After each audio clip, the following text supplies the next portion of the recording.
welcome and good evening. Welcome to our live immigration Q&A. Tonight we're joined by recent graduates and international students from institutions across Canada and internationally from outside of Canada. Today my name is Han. I'll be moderating the session tonight. Just a few housekeeping items. All participants are muted. You should be able to hear via your computer device. There's no need to use your video, and this session is being recorded. If you have any questions, please make sure to post your questions. I saw a few already in the Q&A function at any time, and we'll be going through that.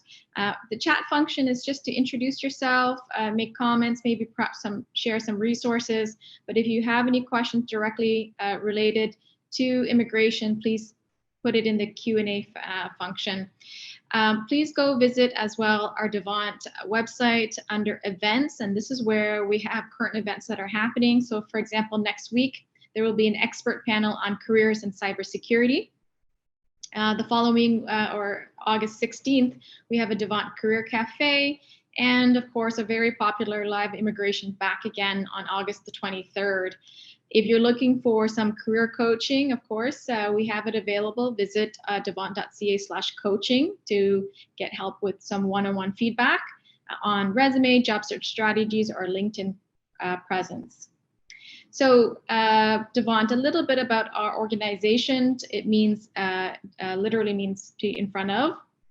We believe that our services and support will bring you in front of the rest of your journey to stay, work, and succeed in Canada. Devant is an organization tailored specifically to the needs of international students with the expertise of over 60 years of combined experience working in higher education and career development. Devant is an organization tailored specifically to international students like yourselves, and we have over 60 years of combined work experience in higher education. And Devant is entirely set up to provide assistance like for yourself. My name again is Han, and I'll be your moderator tonight. And today I want to welcome our guest speaker. Her name is Ziah. She is a barrister and a solicitor. She's a partner at Long and Mungalgee. She is an active member of Canada's legal and immigration communities. She's argued in federal court, the Immigration and Refugee Board of Canada. She's also an executive committee member of the Citizenship and Immigration section of the Ontario Bar Association. And Ziah is on the list of volunteer lawyers for the Refugee Sponsorship Support Program. She received her Bachelor's of Arts degree in Business Law with the highest honors from Carleton University. She graduated with Juris Law and Doctor Law degree from University of Ottawa. So please welcome Ziah. And I just realized I wasn't showing my PowerPoint, but my apologies for that. We're having a bit of some technical problems, but I'll pass over the floor to you, Ziah. Thanks so much, Han, and thanks for having me. Welcome, everyone. I'm going to jump right in. So I want to start by talking about temporary residents, and then we'll move over to permanent residents. In terms of temporary residents, it's really important that while you're here in Canada, you're maintaining your status. What that means is making sure that anytime you're here, you have valid temporary status, whether that's you're here on a study permit, work permit. It is really, really important to make sure that you keep that status throughout your stay in Canada. Now, for those of you who may have permits that are expiring, let's say you're doing a program of study, you didn't get a study permit that's for the full duration of your program, or you need some more time to finish your program, really important to extend your status. Now, when you're submitting an extension application, as long as you submit the extension application properly and prior to the expiry date of your current permit, you'll hold what's called implied or maintained status. What this means is that you can actually continue on the same conditions as your original permit until you get a decision on that extension application. So what do I mean by that? Well, let's say you're here on a study permit and your study permit's expiring, you haven't quite finished your program just yet. You would want to make sure that you submit that extension application prior to the expiry date that's listed on your study permit. And what that'll allow you to do is continue studying until you get a decision on your extension application. Same thing goes for work permit. So if you're submitting a work permit application, work permit extension application, you'll be able to continue working in Canada while you wait for a decision on that extension application. Now, a question I often get about work permit extensions specifically is that when you submit your work permit extension application online, you automatically get a letter from IRCC that talks about how you can continue working. And what's important to know is that this letter is automatically generated by IRCC. And on there is a date that says, okay, you can continue working in Canada up until this specific date. Now, that date is generated based on the date that you submitted your work permit extension application. And what IRCC uses is a 120-day timeline. Now, with that being said, right now, the current processing times for work permit extensions are close to 5 months, over 5 months. And so in majority of cases, you're not going to have a decision in that 120 days. But does that mean that you have to stop working? No. The law is that you can continue working in Canada up until you have a decision on that extension application. So for those of you who are here on a work permit, submit an extension application. If you get that letter and you're worried about having to stop working, that doesn't mean that you have to stop working. You can continue working up until you have a decision on that extension application. But keep in mind, implied status is only if you submit your application before the expiry of your current permit and you submit your application properly, which means that it's a complete application. Now, let's say you have a work permit or a study permit and you realize that, oops, I missed the expiry date. The expiry date was a couple days ago. I thought it was still a week away. You've missed it now. What do you do? Well, there is a provision that allows you to apply for restoration. What that means is for someone who has lost their status in Canada, you can apply to get your status back. You can apply to restore your status. Now, you have a very specific timeline for when you can submit a restoration application. You must apply for restoration within 90 days from when you lose your status. Okay, so there's a very, very tight window. So the 90-day window from the date that your status ended to when you must submit that restoration application. Now, the biggest difference between a restoration and implied status or an extension application is that with an extension application, you have implied status, which allows you to continue studying or working. If you've lost your status and are applying for restoration, you cannot continue working or studying in Canada while you're waiting for a decision on that application. You have to actually wait until you get that decision. So until you get your permit back before you can resume studying or working in Canada. The second thing I want to talk about is studying. For those of you who are here studying, you have a study permit. One of the conditions, there's the obvious conditions that are on the permit, like the expiry date. There are others that are that you're expected to know, but that are not actually written on the study permit itself. And one of those is that you must be actively pursuing your studies. So what that means is that while you're here in Canada, you must be working towards the completion of your program. If for whatever reason you stop studying, right? So let's say you finish your program early, or you decide you no longer want to study in that program, that study permit that you hold becomes invalid within 90 days from when you stop studying. So really important if you're here on a study permit that you are actually continuously working towards the completion of your program. Now, there are two exceptions to that rule. The first is if you're on a scheduled break, and the second is if you're on an authorized leave. What do I mean by those? Well, a scheduled break, a regularly scheduled break, is one that is in the academic calendar for your program at your school. So there isn't just a general calendar for scheduled breaks that IRCC has. IRCC actually defers back to your school and to your program to determine what is supposed to be a scheduled break. So it's very specific to your particular program of study. An authorized leave, on the other hand, is one where you've gone to the school and asked for a specific period of time off. It could be for a variety of reasons. It could be a family situation, medical situation, whatever it may be.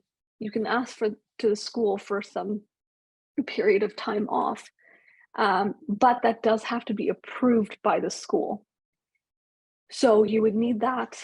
You would need the school to actually give you what is called an authorized leave in order to be able to stop studying during that period of time. Now, if you are going on an authorized leave, my recommendation is to get it in writing, because that will be important for you later on, whether it's that you're applying for a study permit extension or when you're applying for your post-grad work permit. On the study permit, you can also work.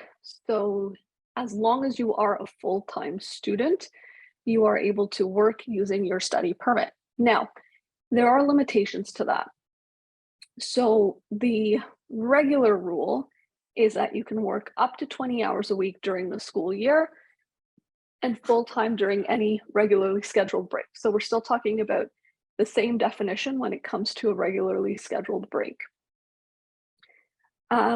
Now, with that being said, currently, there is a temporary policy in place that allows certain students to be able to work beyond that 20 hours. And that policy right now is up until the end of this year. And so basically what it has done is it has lifted that 20-hour the 20-hour limitation for full-time students during the school year. But as of right now, that policy is until the end of the year, and we haven't heard anything further about extensions to it. Now, like I said, in order to work on your study permit, you do have to be a full-time student. So what that means is that once you've completed your studies and you're no longer a student, you have to stop working. What IRCC considers to be completing your program is the earliest date on which you receive any written notification from the school that you have met the requirements for your program of study. So it could be something as simple as an email from the school. It could be your final transcripts. It's even just your final grades being released in maybe your portal, for example, that basically tells you that, look, you have now met the requirements of your program. So as soon as it has been indicated to you that you have finished the program, you've met the requirements, you are no longer considered to be a full-time student, and you will have to stop working immediately, okay? Because that finishing your program also says you're no longer able to use your study permit to work anymore. If you are doing a second program, so you finished your first program and you're planning on starting a second program, you can work in between programs as long as the number of days between the end of your first program and the start of your second program is less than 150 days. It's also important that you make sure you have a valid study permit or have applied for an extension, and you've already been accepted into the second program of study. Now, for those of you who have finished your program, of course, the next step then is applying for the post-graduation work permit. With the post-grad work permit, it's a great opportunity, but what you do need to know about it is that you can only qualify for a post-grad work permit once in your lifetime. So you want to make sure that you're applying for it and you're using it to the best of your ability, because once it's gone, you won't have an opportunity to get another one. I mean, aside from the temporary policies that we see right now, generally, you can only get a post-grad work permit once in your lifetime. Now, when you're applying for a post-grad work permit, the length of the work permit will actually coincide with the length of the program of study. So if you do a program that's anywhere between 8 months to under 2 years, then the length of your work permit will be valid for that same period of time. So if you do a 1-year program, you're eligible for a 1-year work permit. If you do a program that's 2 years or longer, then you're eligible for the maximum duration, which is 3 years. You can also combine 2 programs together to benefit for the maximum duration to get the 3-year work permit. So let's say you do 2 1-year programs, you can combine those 2 together to say, okay, I've done 2 years of education here in Canada, and now I'm eligible for the 3-year post-grad work permit. But One of the criteria for the postgrad work permit, and this is the one that I see that becomes most problematic for international students, is that you must have maintained full-time student status at your school in every semester of your program. Okay, this is really, really important. So when we talked about keeping your status and making sure your study permit was valid, we said that you have to be always making continuous progress towards the completion of your program. But that doesn't specify whether you're part-time or full-time. However, for eligibility of the postgrad work permit, the requirement is very, very strict. It is that you must have maintained full-time student status in each semester of your program. So if there's a particular semester where you've become a part-time student, that becomes problematic for the postgrad work permit. The only exceptions to that rule is if you're on an authorized leave or you're in your final semester of your program and you don't need a full course load in order to graduate. Those are the only two exceptions to the requirement that you have to be a full-time student. So what happens is I get a lot of clients that'll come to us and say, okay, well, I have this family issue or I have this medical issue and I can't do a full-time course load right now, but I don't want to stop studying entirely. And so what I want to do is go part-time and, at least still be working towards the completion of my program. Unfortunately, from an immigration point of view, it's not always the best decision because, like you can see, then it becomes problematic when we get to the point of applying for the postgrad work permit. So keep in mind, IRCC is very strict right now. The eligibility criteria for the postgrad is that you have to have been a full-time student in every single semester of your program. Now, we talked about being able to work on your study permit, and we said that as soon as you have received written confirmation you've completed your program, you're no longer able to work on your study permit. Well, as soon as you apply for your postgrad work permit, you can start working again. And you can actually start working full-time as soon as you apply for your postgrad work permit, as long as your study permit itself is valid on the day that you submit your postgrad work permit application. So what do I mean by that? Well, if you're on implied status, right? So if, let's say, your study permit expired before your program finished, you submitted your extension application, you did everything right, but you haven't received a decision yet on your study permit extension, that means at that point, when you submit your postgrad work permit, if you're on implied status, you don't technically have a valid study permit on that date. And so your ability to work while you wait for your postgrad work permit is not there. You would actually have to wait until the postgrad work permit was issued to you. So, it's really important to be thinking about all these different aspects early so that you can plan it out properly, right? If you are nearing the end of your program and you know that your study permit's going to be expiring, it may be in your best interest to be applying for that extension very early so that when you're at the end of your program and you're ready to apply for your postgrad work permit, you will have a valid study permit, which will then allow you to start working while you wait for the postgrad work permit application to be processed. And like I said, right now we're seeing processing times of over 5 months. And that's a long time to have to wait if you aren't able to work while you're waiting for that decision. The other thing I want to just talk about quickly is that IRCC has a number of special policies. So for those of you who are here right now, already on postgrad work permits, so you've already completed your program, you've got your postgrad work permit. If your postgrad work permit is expiring this year, there is still another policy that IRCC implemented in April that allows you to get another 18 months. It's a great policy. We don't know if it's going to be extended into 2024. There has been no announcements just yet, unfortunately.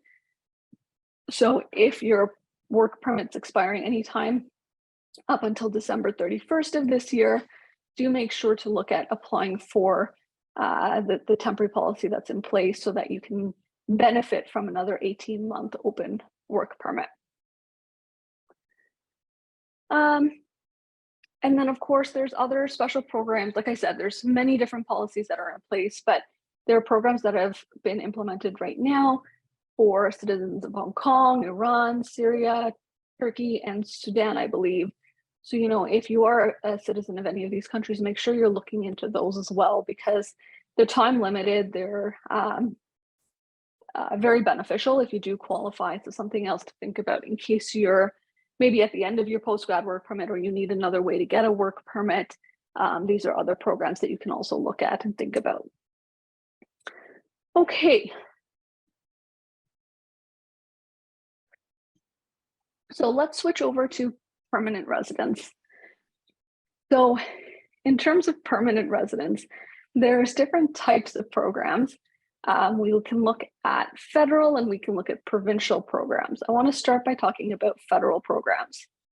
So the three main federal programs when we're talking about applying for permanent residence are Federal Skilled Worker, Canadian Experience Class, and Federal Skilled Trades. Now, the ones that I see most people use and the ones that I'll focus on are the Federal Skilled Worker and Canadian Experience Class programs. The biggest difference between these two is where you've completed your work experience. So the Federal Skilled Worker program allows for work experience that's completed anywhere in the world, whereas Canadian Experience Class is specific to work experience that you've completed in Canada while you're not a full-time student.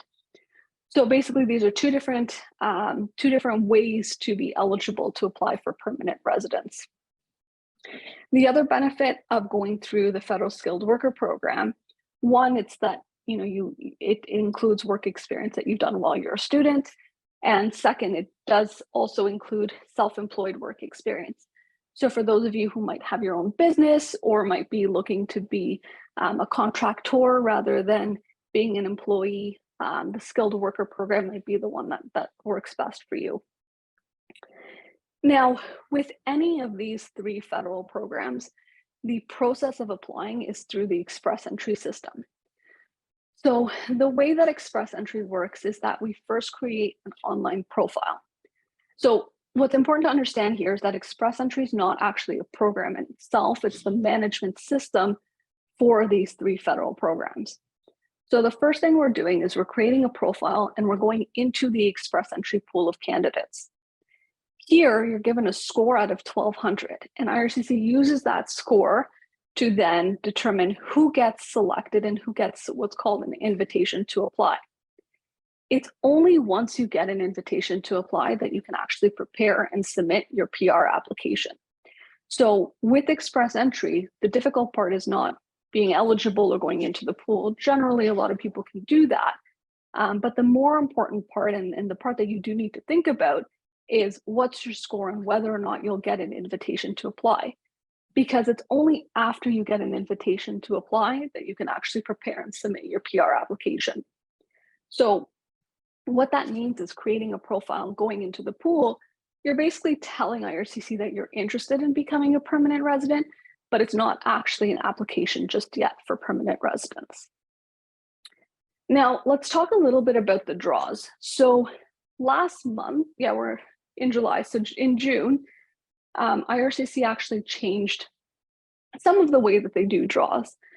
So currently, there's three different types of draws that IRCC can do.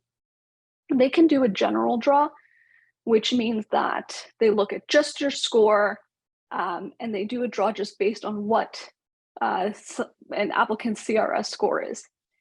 The second type of draw they can do is a program-specific draw. So what that means is not only do they look at your CRS score, but they also look at the program that you qualify under. So whether it's skilled worker, skilled trades, or Canadian Experience Class, or the provincial nominee programs. So they'll go and say, okay, today we're doing a draw for Canadian Experience Class, for example. And so it's only candidates who qualify in Canadian Experience Class that are part of the pool that gets selected that day. Now, as of last month, there's a third way that they can also do draws, and these are called category-based draws. So what IRCC has done is they've created different categories now of draws as well. So the categories that have been announced right now and that are in place right now are French language proficiency, healthcare occupations, STEM occupations, trade occupations, transport, and agriculture and agri-food occupations. So we see 6 different categories that IRCC can do their category specific draws based on. And so each of these are going to be done separately, and they'll have each different CRS scores that they'll use to do these particular draws. Now, the way that you qualify for these category-based draws is that you need to have at least, for the occupation ones at least, you need to have 6 months of experience in the past 3 years within one of those occupations in order to be eligible. So now we're seeing criteria in terms of eligibility for express entry entirely, which is looking at CEC, skilled worker, skilled trades, and then on top of that, there's the category-based draws for those that are looking to who have experience in one of those occupations. So different levels, I guess, of criteria that you need to think about when we're talking about express entry. I don't want to spend too much time on provincial nominee programs because I know that we're here from across Canada, and so we couldn't possibly go through all the different provinces here today. But what I think is important to know about the provincial nominee programs is that when you're looking at them, it's very important to understand, are you looking at an express entry based stream or a non-express entry based stream? And the reason that that's important is because they have different processes of applying, and they basically result in different,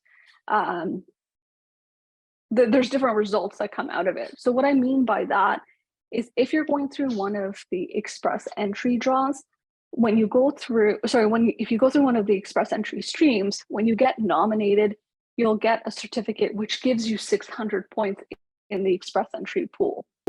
However, if you go through one of the non-express entry based streams, you won't get the 600 points. And there's no way to convert that nomination from a non-express entry based stream to an express entry. So it's really important to understand what type of stream you're applying through, because that will then determine, okay, are you going to get 600 points or not? Now, if you're going through a non-express entry based stream, what that means is when you get your nomination, you're able to apply directly for permanent residence. And so basically you're using that nomination, submitting your PR application. But the biggest difference between these two is the processing times. So when you get your ITA and you submit your PR application through express entry, IRCC has said that the average processing time to get your permanent residence or to get a final decision on that PR application is supposed to be 6 months. Well, when we compare that to the non-express entry streams, right now the average processing time for the PR stage of the application is anywhere between 18 to 24 months. And so you can see that there's a vast difference between how long it would take to go from your nomination to permanent residence, depending on whether you're going through the express entry or non-express entry streams. The last thing I want to do is just go through some tips, some next steps for you, and then we'll open it up to questions. I think my biggest next step, and I always reiterate this at every presentation that I do, is it's really important to have an immigration plan. So know what your immigration goals are and sit down and figure out what that plan is going to look like for you in terms of how you're actually going to meet those goals. Coming to webinars like today, it's a great first step, but of course, in the hour that we have together, there's no way for me to go through every single option that's available out there. And it's also not going to be completely tailored to you, right? It is really important that you sit down with an immigration lawyer who can go through your background, figure out exactly what options are available to you, and work with you to create a tailored immigration plan so that you can get that permanent residence, so you can get that citizenship. And then once you have that plan, know what the steps are to get there, right? So whether that's taking practice exams for the IELTS, getting an education assessment, changing your job and looking at different occupations of work experience, all of these are different steps that you may need to take, but you won't know what those are until you have that actual immigration plan. So really important to be thinking about it early and starting to move towards it. Mm-hmm. And that leads to one of the questions that we have is, how could they or can they contact you or your firm about a proper consultation? Is there contact information that we could provide? Yes. So what I can do is I'll put the our general inquiries email in the chat. And so if you do want to reach out to us, certainly let us know that you participated in the Devant webinar. And what we'll do is we'll discount the consultation fee. But yeah, certainly we can schedule that appointment for you and go through your options with you. Great, thank you, Ziah. And as always, we have 18 questions. It's always a very popular session. So we are going to go through the questions one by one. And thank you everyone for your patience as we go through them. And hopefully we can go through them as quickly as possible.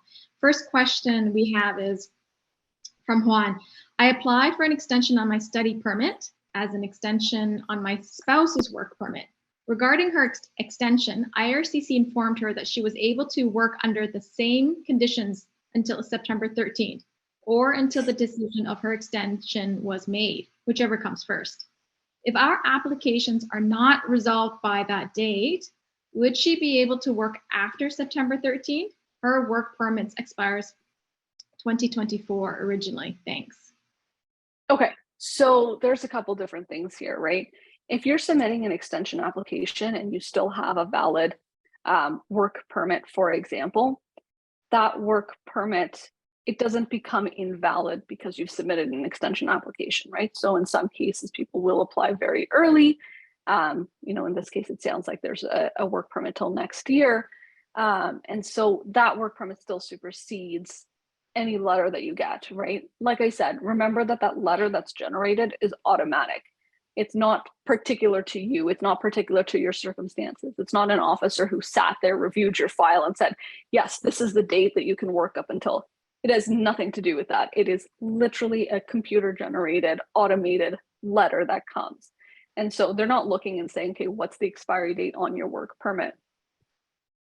If you have a work permit that's valid until 2024, then that still applies. Mm-hmm. Now, let's say you don't have a work permit that's valid till 2024.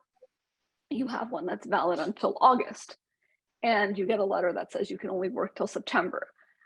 This is what I was talking about earlier. Again, that letter is computer generated. It basically automatically puts a 120-day timeline on there, but the law is that you're able to continue working until you get a decision on that extension application. Mm-hmm. Fantastic. Good. I hope that clarifies it, Joan. We have another question, Hina. I want to ask if I don't want to apply for a work permit, is it still necessary for me to attend 50% classes offline? I'm not too sure what offline, I guess in person? So I think we're talking here about the postgrad work permit and eligibility for the postgrad work permit. One thing about these questions here is that I can obviously answer. I'm happy to answer questions. They do have to be general just because we don't want to provide anything specific to a particular situation. When we're talking about the postgrad work permit, yes, there are specific criteria for it. If that's not what you're looking to do, then it may not be required for you to, the breakdown of how you do classes online versus offline may be a little different in your particular situation. But I would recommend speaking with a professional, speaking with a lawyer in advance so that they can actually go through that with you to make sure that, again, you have a proper immigration plan in place. Mm-hmm. Okay.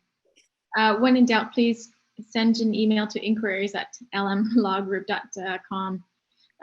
We have another question. As an international student, can I work full-time during wellness break of the semester and after the completion of the first semester before joining the second semester, which is around 2 weeks?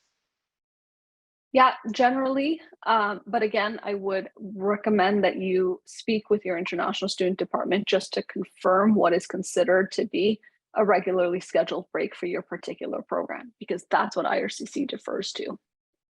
check the regularly scheduled breaks. Okay. Is there speculation about IRCC maintaining the lift on the 20 hours cap of the work? Not right now, no. We hope so, but nothing yet. Okay. Next question. Can you please explain the 50% on-campus policy for the GWP eligibility? And also, is it for whole study program or it's starting from this August?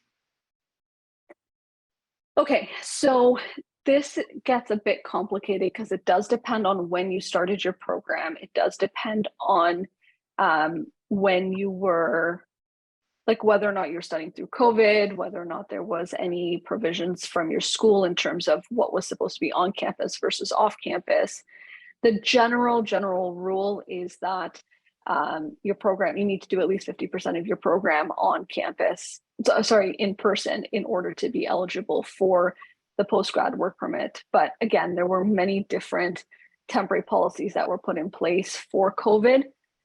What I would recommend is to ensure that we're speaking specifically to your specific circumstances.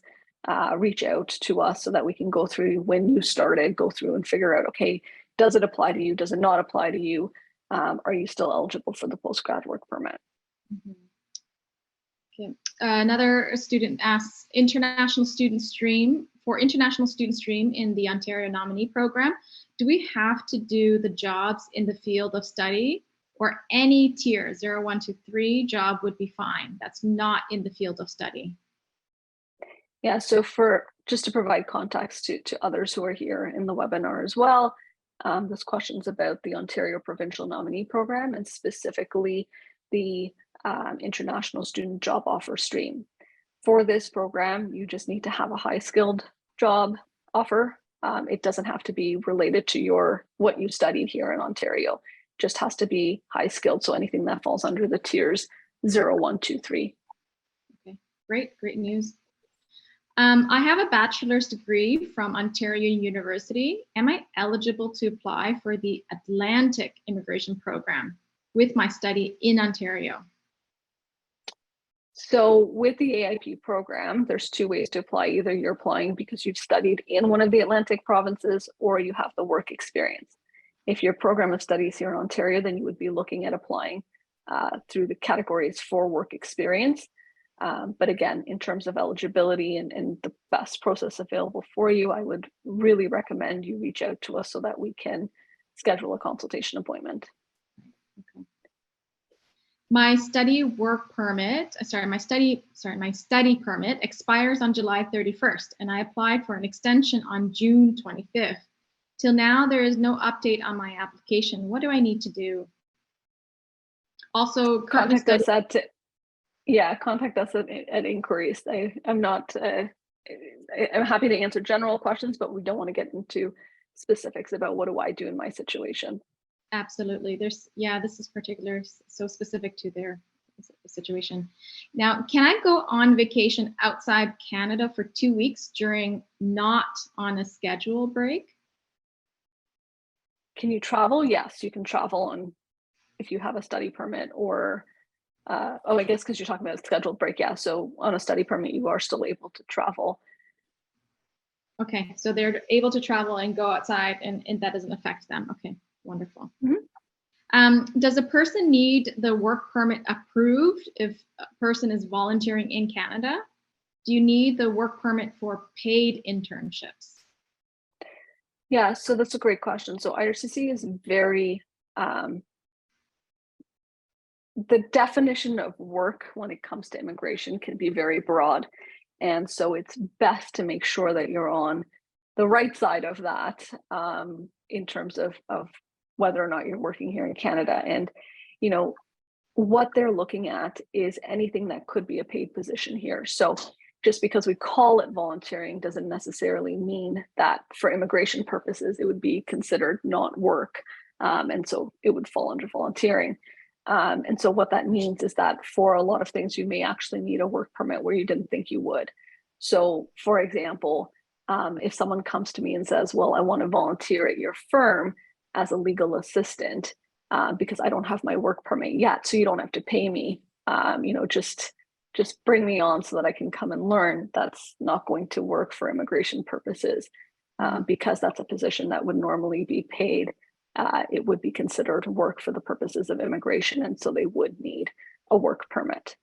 Okay. And do you need a work permit for paid internships? So the answer would be yes. Yeah, of course. Yeah.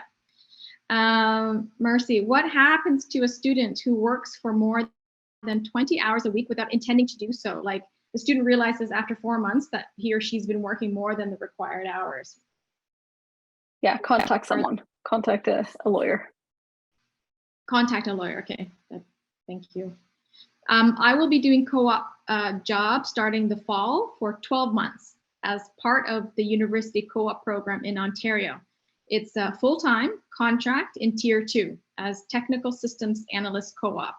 So will that be counted towards permanent, like PR, and in which program, under the Ontario nominee program or CEC or other? That seems so specific. It is, but I'll answer a bit of it in a general means. And so with CEC, one of the requirements is that you have your year of work experience, but you can't be a full-time student when you're getting the work experience for the Canadian Experience Class program. And so if you're doing co-op, for example, you're still considered to be a full-time student. I mean, for most schools, you're still considered to be a full-time student. And so what that means is that year of work experience would not count towards eligibility with the Canadian Experience Class. With that being said, like I said earlier, the Federal Skilled Worker Program doesn't have that same restriction. So it could be that your 12 months co-op full-time position may count towards the Federal Skilled Worker Program rather than Canadian Experience Class. Now, with that being said, in terms of what's your best option and how do you best apply for permanent residence, again, that's something that we would have to go through your full background in order to be able to determine. Ryoko, I'm doing business administration diploma in Alberta. The Alberta nominee program requires us to get my study related job to apply for PR. Requires us to get my study related job to apply for PR. I studied business and think sales assistant position can be business related. How can we know a job is business admin related? I guess matching between the study and the position that's applying for the PR. I think with this one, you'd have to reach out to us. I don't have an answer for it right now. It's specific to Alberta. As far as I know, Alberta doesn't have a specific requirement with the area you've studied in, but again, we can look into it. Certainly feel free to reach out to us. Absolutely. Inquiries at lnlawgroup.com. Rasha, I applied for a postgraduate work permit in May and got the message that it was approved yesterday, and I'm in Canada. I still did not receive the actual permit, just the approval, as the work permit will be mailed within 6 weeks. I need to apply for my temporary visa now. So I'm filling out the application form, the IM5257. For the documents upload, it's asking for my work permit. But can I upload the approval that I received, or do I have to wait 6 weeks until I get the actual work permit in the mail so that I can apply for my temporary resident visa? So generally, when you're applying for anything, you want to submit the strongest application possible, right? And so certainly that includes providing IRCC with the right documents.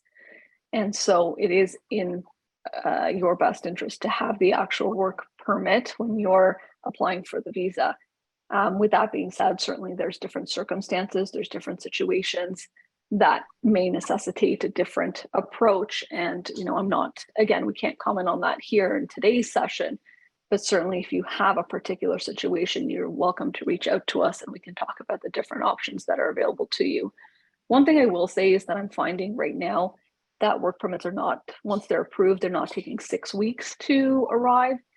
Generally, we're getting them within a couple of weeks at the most. Okay, she may be getting in the mail very quickly then. Yeah. Rubal says, my studies will end in August, but my study permit is until December. So basically, am I eligible to work in the window of studies completion date and then applying for a work permit? No, so we talked about this earlier, right? So as soon as you receive any written confirmation that you've completed your program of study, you would not be able to work using your study permit.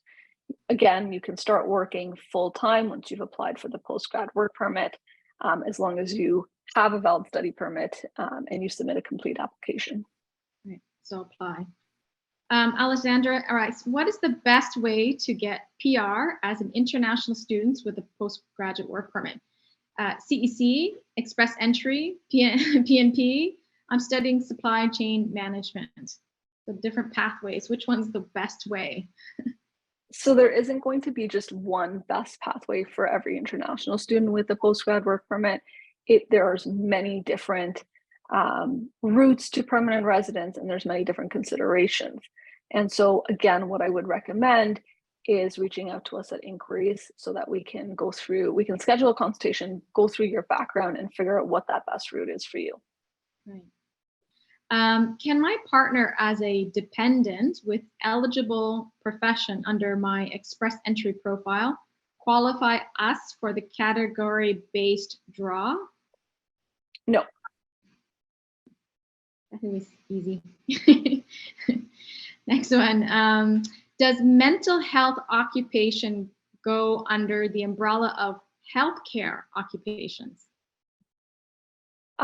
So with the healthcare occupations, there's specific knock codes that are part of the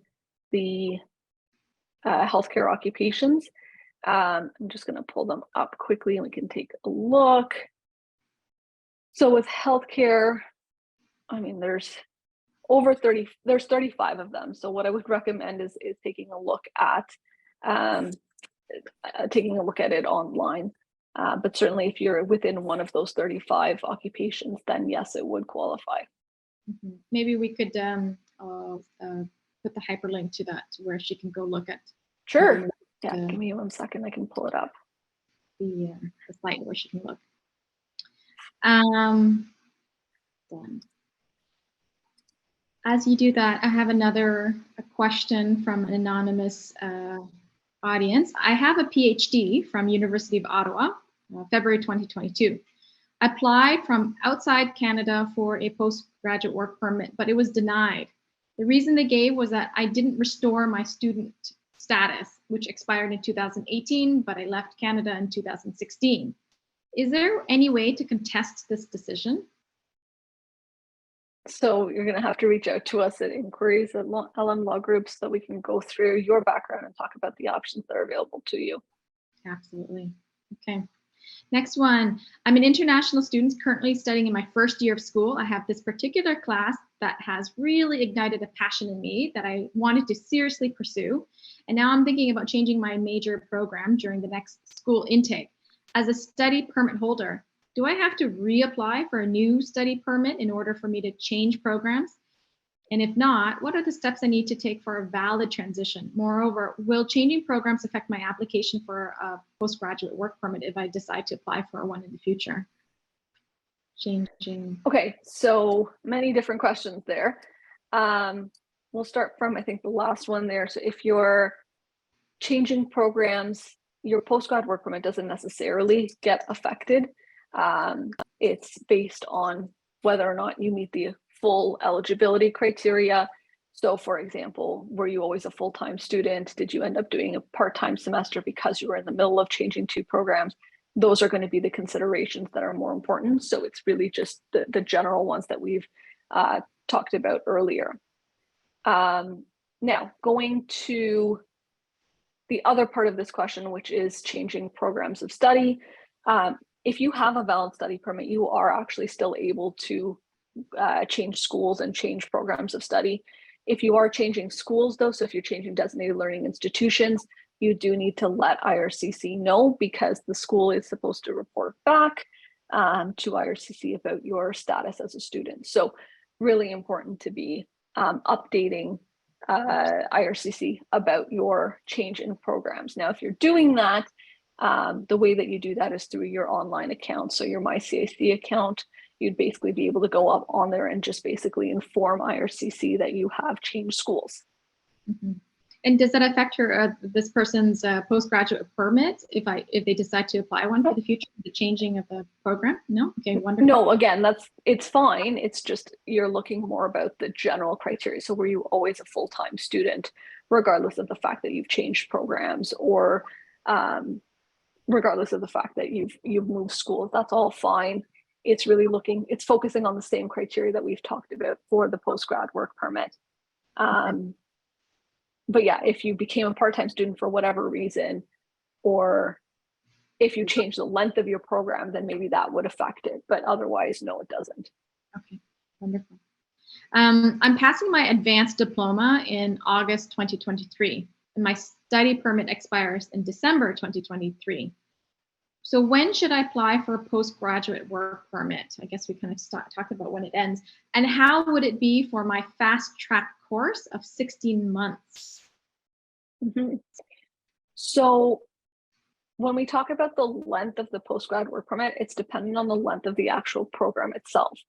And so basically IRCC defers to the school to say, what is the actual length of the program? So if it's a program that you expedited, or like you finished quicker because you took more courses, that's fine. They're looking again at the length, the official length of the program itself. Similarly, if you took longer to do a program, that's fine. It's just IRCC is still going to base the work permit based on the actual length of the program. In terms of the other question of when you should apply for your postgrad work permit, it's exactly what we've talked about earlier. So really, essentially, that study permit will allow you to be here in Canada on status while you're a student. When you finish, you have a 90-day window, or up until the expiry of your study permit, whichever comes first, in terms of having valid status here in Canada. And so you want to make sure that you're applying before you lose your status. Mm-hmm. Can I work more than 20 hours in wellness break? Well, I think this is almost the same. I think we have this one. Yeah, I think this person wrote it twice. Yeah. Okay. Next one. I have 11 years of experience in IT. I'm about to complete my 1-year course in the diploma and planning to take up second course. My CRS score is 340. Please suggest how I can increase my score to get my permanent residence. Yeah, certainly would be happy to. Like I said, what I would recommend is that you contact us or contact someone to basically go through and have a consultation appointment so that you can go through your background specifically and determine what the best option is for you. Great. And when do we apply for the temporary visa after receiving the postgraduate work permit approval? Do we have to wait until we get the actual work permit in the mail to apply for the visa? I feel like it's almost the same. Yeah, I think we talked about this earlier as well. It is best to have the actual work permit, but again, there can be circumstances where you may need to apply in advance. And so certainly it's not that you can't, it's just that it would be the best situation is that you have the work permit itself. Right. Nana writes, my husband's implied work permit extension is about to expire. Does he have to leave Canada? The implied work permit extension. So I'm assuming here we're talking about that letter that we were talking about earlier. So no, not necessarily. Again, that date that's on there is arbitrary. It's based on 120 days. And so that itself does not mean that you have to leave. You can continue working as long as you have, as long as you're still waiting for an extension application to be processed. I do want to remind everyone this is general advice just based on very general questions. And so, I mean, if you're looking for something specific to your situation, I would recommend contacting someone who can go through your background, right? Because I mean, especially in this, like for this type of a question right now, generally based on what you've told me, yes, it seems like we're talking about that letter. But if you're talking about something else, then of course I can't be advising you here. Mm-hmm. And just remember to note that they are a Devant client to get that discounted rate when they apply to or call your firm. Yes, definitely. Dimple writes, I'm a third semester student of biotechnology program at Centennial College. I'm completing my diploma in April 2024. what remain the process to apply work permit? What are the major requirements to get the work permit, as people get rejected for their work permit application even after completing their studies? For sure. So the process of applying for the work permit generally, for a lot of international students, is that you're looking at the post-grad work permit. And in terms of the eligibility, I think we've touched on it a little bit today, but the major ones that I see where people get refused on is if you haven't been a full-time student in every semester of your program, or if you haven't submitted a complete application, or you don't have valid status when you're submitting your post-grad application. Mm-hmm. The next question I'm not too sure with, but hello, does a student need work permit other than the study work permit in order to work in Canada? So a study permit generally does provide you the ability to work. Again, it is contingent on you being a full-time student, and there can be restrictions in terms of how many hours you can work on that study permit. Now, if you need to do a co-op position, for example, if you're doing a full-time co-op position, that study permit may not give you enough, it may not meet the requirements of what you're looking for in terms of being able to work on that co-op position. And so you may need a co-op work permit in order to be able to work in that co-op position. But it just depends on what exactly it is that you're looking to do. Reach out to the firm. In the Ontario nominee program for the international student stream, is it just job offer required to apply, or do you need a 1-year experience required to apply? So with the international student stream, there's requirements on you as the applicant, on the job that the position that you're being offered, and on the employer that's supporting your application. But there is no work experience requirement for the international student stream. Okay, that's great. Okay, just a job offer required. Is it just a job offer required to apply? Yeah, the job offer is required for the international student stream, but there is no work experience requirement. Gotcha. Next question is, I have dual citizenship. If I leave Canada temporarily, can my husband, who will be in Canada, send our visa application as in Canada application using my other passport while I'm outside Canada? Dual citizenship. Sorry, let's go through that one again. I have to visualize this. I'm a dual citizen. If I leave Canada temporarily, my husband, who will be in Canada, send our visa application as like they're in Canada using if you're not physically, if you're not physically in Canada, then that would completely be a misrepresentation, right? If you're applying as an in Canada applicant when you're not physically here. Yeah, using my other passport. No, no. So the answer is no. I have a work permit. No, that's answer is still no. And last question. Oh, there's a link here, but do I qualify as psychotherapist under NOC category 3120, therapy and assessment professional? Well, I think, yeah. Yeah, so I mean, when we're talking about occupation codes, it is going to be very specific in terms of what you're doing in your position. And so what you want to do is look at the lead statement and the main duties that are listed on that NOC and compare that to what you're doing and see if it matches up or not. Mm-hmm. Yeah. And my apologies, everyone. I know there was a lot of questions, but we want to make sure that we're going to end in the time period. And I do have one final poll for everyone to answer just before they go. And while everybody does that mini evaluation, I just, again, want to thank Ziah for your just incredible knowledge, your time, and just your general presentation for all of these immigration sessions. And it was such a pleasure hosting with you. Oh, thank you so much. It's been a pleasure for sure. Thank you for having me, and hopefully we'll be back soon. Absolutely. So everyone, again, if you have any questions that weren't answered, please feel free to reach out to the firm. The email is in the chat section, inquiries@lmlawgroup.com. Thank you, everyone, and have a wonderful night. Take care. Take care. Bye. Bye.